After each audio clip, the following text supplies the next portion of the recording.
What's up guys, today we have James on the show, a blue belt from the UK. I reach a bit high for a collar tie, and doing so has created a clear path to my legs that James could take advantage of and shoot for a takedown. This would be more of an issue if I reached with the arm of my lead leg, but I did so with the arm of my rear leg, and that's a bit of a far path to get to without risk of me countering. He doesn't shoot and I'm all good. As he shrugs off my collar tie, he gives me an angle for an easy underhook. Here I have good head position as my head acts as a barrier to prevent James from shooting to my legs. But as James starts changing his angle, I lose head position and I lose hip position. Because James's hips are in front of mine, I'm at risk of uchimatas and various other hip throws. For example here, where I get uchimata'd as a result of my careless hip positioning. James does go for an uchimata, but I'm well aware and I'm careful not to drive my weight forward, which is what is usually needed for this style of throw, forward momentum.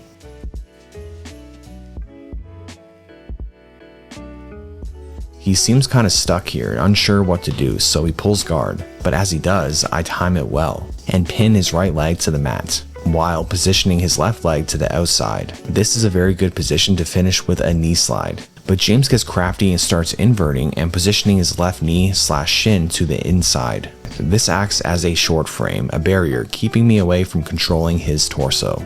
As a last-ditch effort to maintain position, I try to pin his hips with my arm, but I bail because I couldn't get his hips pinned and I risk getting triangled. This is what I was trying to do. But as you can see with James inverting, I just couldn't get it in place. As I bail from the position, look how I immediately step over his right leg, so that I have one of his legs on the inside and one of his legs on the outside. This is better passing position for me compared to both of my legs on the inside. These are the types of things that need to become second nature for you when you're grappling. I think about a leg drag, which is why I go two hands on his one leg, but must have felt that it wasn't there. I then try for a side smash, but I couldn't smash his leg enough to the side, so I just roll into a bit of a messy rolling back attack, but I'm not looking to take the back, I'm looking to enter the truck. To do so, I need to intertwine my right leg with his right leg. Right now, it's a bit of a 50-50 position. If I can get my right knee pointing towards his head, I'll have the advantage, and if he can get his right knee pointing towards my head, then he'll have the advantage. I'm fighting for control of his hip with my right hand, and with my left hand, I'm fighting to not let him control my hip. You can't see it great from this angle, but once I got his hand off my left hip, I was then able to move my hips and move my knee to point towards his head to take the advantage. This is no longer a 50-50 position. I now have him in the truck and start attacking the calf slicer. For the calf slicer, you can grab the ankle with two hands, but putting the ankle in your inner elbow makes it even more powerful, like I'm doing here. More good stuff coming, but first.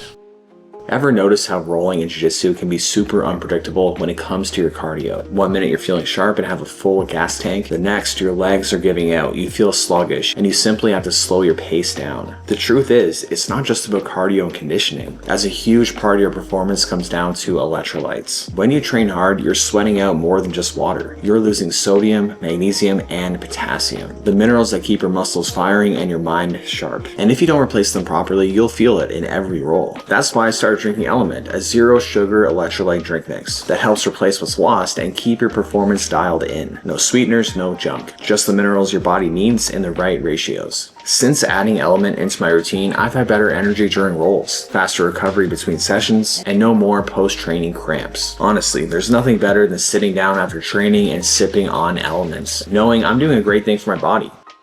Plus, now you can grab a free sample pack with any Element order using my link, so you can try their most popular flavors. Get yours at drinklmnt.com/JordanTeaches. This deal is only available through my link. You must go to drinklmnt.com/JordanTeaches.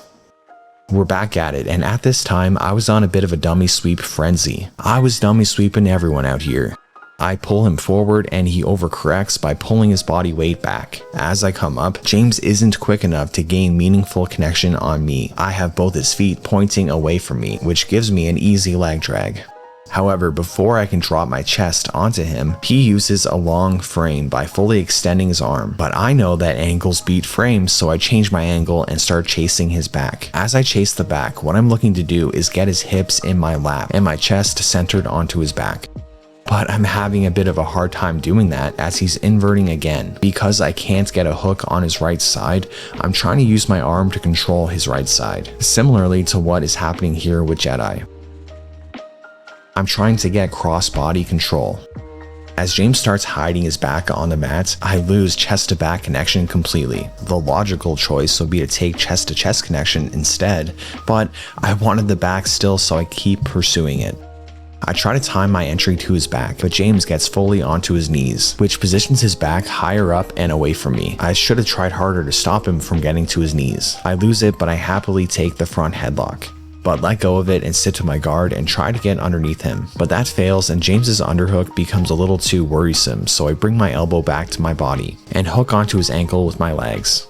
I have him in quarter guard, which right now still isn't great, but at least he hasn't passed my guard. As he frees his ankle, I get right to my knees to turtle, to again avoid the guard pass. For those that don't know, it isn't a guard pass when you turtle to avoid the pass. I'm now looking to uncover my head. I start to think about a sit through, but James falls to his side to avoid it.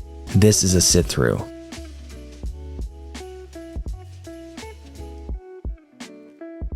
I'm still not out of danger, but I'm being patient, trying to find the path of least resistance to escape. I get back to turtle, and James leaves his left arm hanging onto my waist a bit too casually, and I hit a Peterson roll to come up on top. For the Peterson roll, you trap your partner's wrist to your side and pull them over top of you as you sit through. The first time I really experienced the power of a Peterson roll was this roll with Preet Mikkelsen. He did it on me a few times, and now I use it often.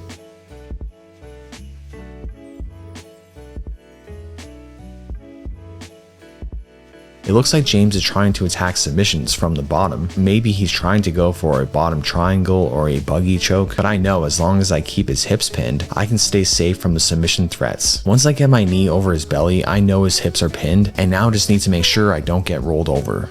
I eventually get to mount, and my objective now becomes getting his elbow or elbows at or above his shoulder line, as this is what's needed for most submissions from mount, for example an arm triangle, but I could also bring my hips from his hips to his shoulders for an arm bar or triangle, as there's a path to do that by having his elbows at or above the shoulder line. I start working for the arm triangle but switch to the Americana, but then switch to the straight arm lock as James straightens his arm to defend the Americana. I just push down with my wrist onto his wrist and up with my forearm under his elbow to get the tap. Nothing super interesting happens here, so I'll fast forward to this calf slicer. There's not much to say about it, but it is pretty cool.